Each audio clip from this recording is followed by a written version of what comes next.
आयुष्यामध्ये जी शब्दशः दुःखावर उभी राहिली आणि या भारतामध्ये असणारी रमाई, या सर्व स्त्री शक्तीचा हा महाराष्ट्र आहे. रमाईचं चरित्र तुम्ही आम्ही प्रत्येकीनं पहिल्यांदा वाचलं पाहिजे, ते समजून घेतलं पाहिजे. जीवनामध्ये स्वतःचं वैयक्तिक दुःख दूर सारून सुद्धा लोकभावनेसाठी, लोकमानसासाठी कशा प्रकारे उभं राहिलं पाहिजे आणि सामान्य माणसाच्या कल्याणासाठी स्वतःचं आयुष्य कसे समर्पित केलं पाहिजे याचा प्रेरणादायी स्रोत म्हणजे महाराष्ट्रातील स्त्री शक्ती आहे.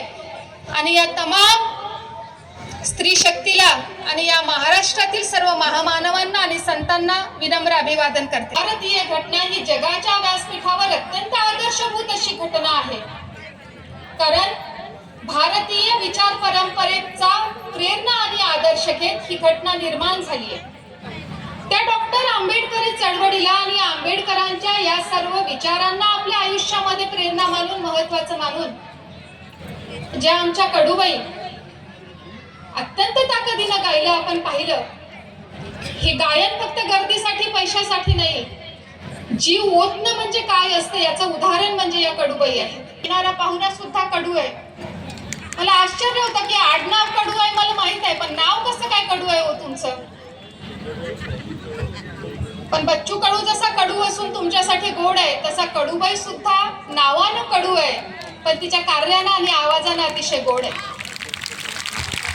त्याचं नाव उकंड्या, तसं मूलबाळ वाचतच नाहीये, हिचं नाव कडू ठेवलं तर हे वाचन, आणि हे कडू वाचली आणि महाराष्ट्रापुढे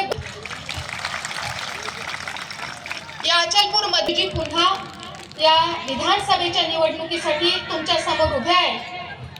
आणि आता तुमच्या गल्ली बोळातून तुमचे 15 दिवस कानफड्या बसवत भोंगे फिरले असतील.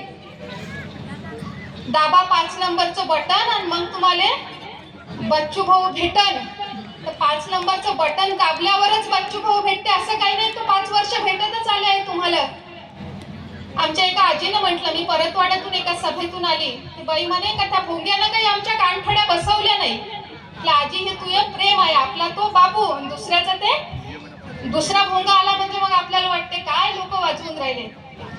पण या कडू नावाच्या केलं प्रेम फक्त बोलण्यापुरतं नाही केलं, हे सिद्ध करून दिलं या महाराष्ट्राला की ज्या डॉक्टरांनी आम्हाला एक अमूल्य मताचा अधिकार दिला, ते मत आम्ही या लोकशाहीच्या मंदिरामध्ये जात, धर्म, पंथ, पक्ष या सगळ्या पलीकडे जात आम्ही असा उमेदवार या विधानसभेमध्ये आमचा लोकप्रतिनिधी म्हणून पाठवला, ज्यानं खऱ्या अर्थानं एखादं नेतृत्व जेव्हा सामान्य माणसाच्या कामासाठी कर्तृत्वाची भूमिका उभं करतं तेव्हा ते किती विशाल ठरू शकतं आणि त्याचं कर्तृत्व हे किती प्रेरणादायी असू शकतं, हे अचलपूर मतदारसंघानं गेल्या 20 वर्षापासून सातत्यानं महाराष्ट्राला दाखवलं. आणि म्हणून या लोकशाहीमध्ये फक्त महाराष्ट्रासाठीच नाही तर संपूर्ण भारतासाठी सुद्धा अचलपूर मतदारसंघ हा अत्यंत उदाहरणीय असा मतदारसंघ आहे.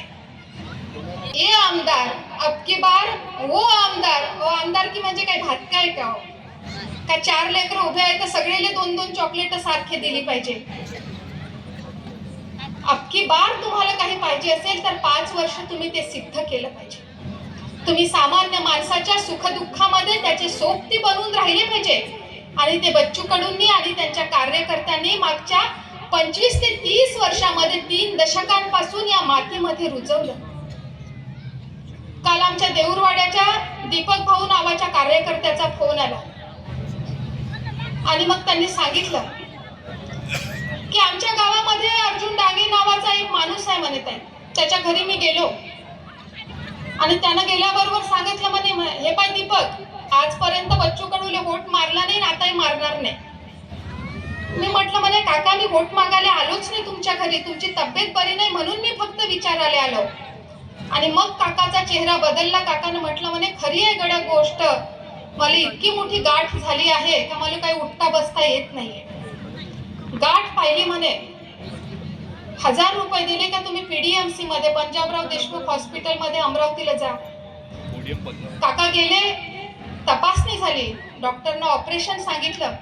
दुसऱ्या दिवशी ऑपरेशन ठरवलं, आपले पोरं गेलं आमदारांचे कमिशन घेणारे ठेकेदार असतात हो, पण प्रहारचे प्रत्येक जिल्ह्यामध्ये रुग्णसेवा करणारे रुग्णसेवक आहे, हे प्रहारचं वेगळं वैशिष्ट्य. सर्वांनी न्याय मिळवून दिला. हा सुंदर गाव असतं महू गावामध्ये बाबासाहेबांचा जन्म झाला. हा सगळ्याला माणूस तिथं घडवून मिळाला.